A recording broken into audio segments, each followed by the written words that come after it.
and welcome to yet another Podcast Pontifications with me, Evo Terra. If you're watching this on video, this is not a podcast.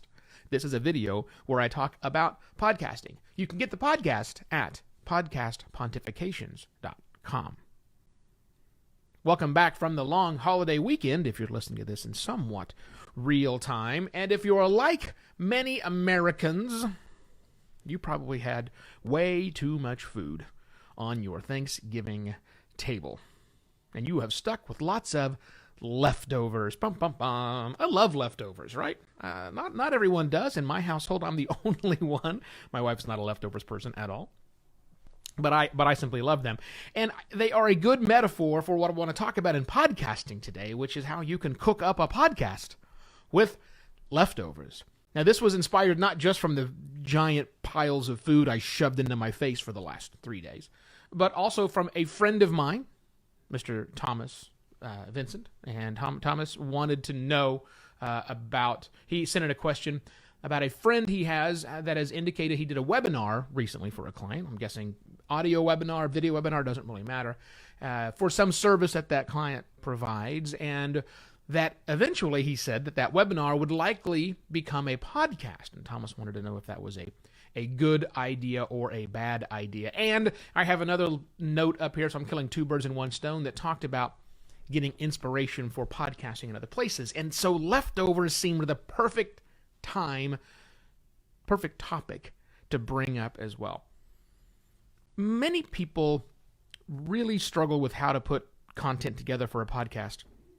And I think this metaphor is going to work. So let me back up to a moment in high school. I think it was high school. It might have been middle school. I think it was middle school that I remember quite well.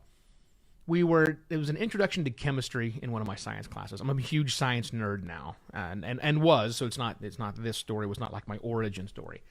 But I remember the teacher, whose name I have forgotten, took a whole bunch of chemicals, water, some charcoal, some other weird powders and various things, and chunks of scrapes, iron and whatever, and dumped them all inside of a big aquarium. And he said to us at the end, that right there are the ingredients, is the recipe, if you will, for making a human being. It was chemically accurate, or accurate enough for my that age of time, when the point was made that, like, oh, okay, we humans are made up of all these chemicals inside of us, from oxygen and water and calcium and essential, all that kind of stuff dumped together. And so here you go, there's a person. And clearly it wasn't a person. Those are the chemical makings of a person. And that to me has made a whole lot of sense when it comes to, like, cooking from scratch is kind of a tough thing. And so when you're just assembling all those pieces together doesn't make a podcast, nor does it make a human being. So take the flip side of that. When you've got people who are making content with the full idea of creating a final podcast, but really aren't great at assembling the pieces together, especially from scratch, you don't wind up with something that actually sounds very good. And so a lot of people just stop and they freeze and they don't know what to do in those particular cases. So that's what I want to address on the program today, because I'm not going to talk about this podcast. No, I'm changing my mind. I'm not talking about that podcast. I'm not going to disparage a show that should be better.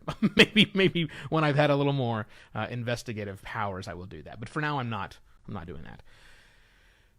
What I want to talk about, though, is how putting things together is hard. Just like cooking is hard. Cooking from scratch is hard. But here's the deal. Leftovers are easy, right? You warm them up and they're good to go. Okay, sure, for the quick way. But if you can assemble a meal out of leftovers, a little bit of this here, a little bit of this here, works together, that could be a very excellent metaphor for making a podcast, because it's the same process.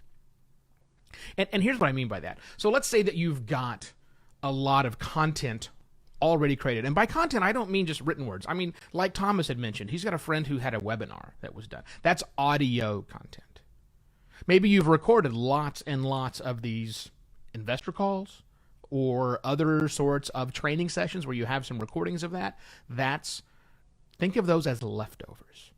Think of those as leftovers. And any other sort of content you might have where you have some audio, maybe some video together, you can strip out the audio. Think of these as individual leftover portions.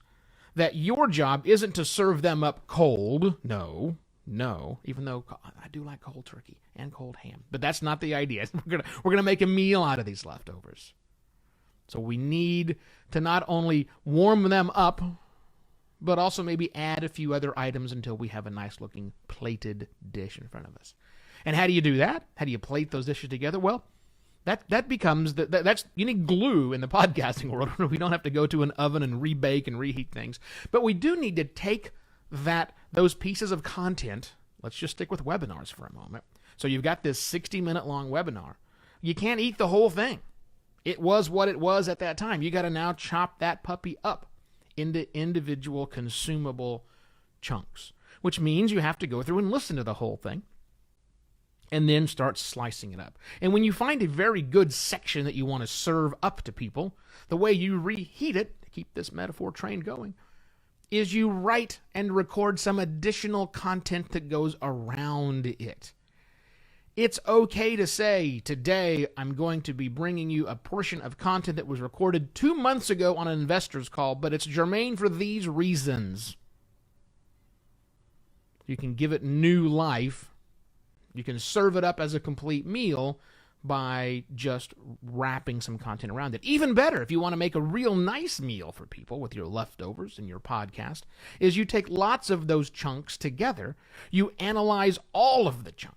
You chunk out everything you can. You cut that webinar up into 17 different pieces, just the really good parts of it. You then take additional videos you've worked with and you've created, not that you've worked with, videos that your company has created, and you strip the audio and you find those really good bits. And you find every other piece of audio and video. We're going to take the audio content out there and we're going to have a library where those are all stored and saved, so we can now plug these various pieces together, heat them up by adding some joining content, actual audio, spoken word, some narrative parts that go above and between, and weave it all back into something brand new. That's how you start thinking about putting together a podcast with your leftovers. The best way to do that is to plan it out on paper first. Plan everything out on paper. Use automated transcription services to take those chunks of audio, if you will, and get them into text form. That's fine. Temi, T-E-M-I, is a cheap, easy way to do that, to give you the text so that you can now work with it on paper. Because if you're a business person out there, you likely work on paper or with words anyhow. You can reassemble those chunks, and you can see the gaps. You can read the gaps that you need, so you can write the text that you need to narrate afterwards.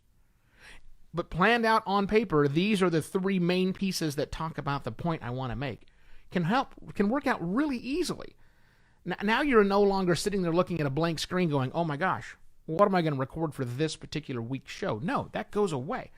Now it is, what are the pieces of content I already have? What's in my refrigerator that all I have to do is pull it out, arrange it on a plate nicely, and heat it up? What are the pieces of audio content my company already has created?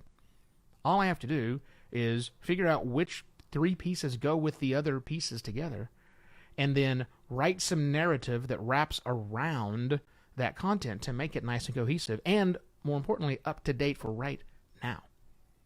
It's really not that much different. You won't use a microwave, obviously, with a podcast. You might with the content you're creating for the meal, obviously. But I think as a business, I think as anybody who's got access to lots of already created, recorded audio work, with a little bit of work and creativity on your end, you can make a pretty good meal by cooking up a podcast with those leftovers. If you need help with figuring out how to do that, contact me, would you? I launch Podcasts for Business, and we talk about how do we get the right kind of content for the show. evo@podcastlaunch.pro reaches me. Podcastlaunch.pro lists all the things that I do. And I'll be back tomorrow with yet another Podcast Pontifications. Cheers!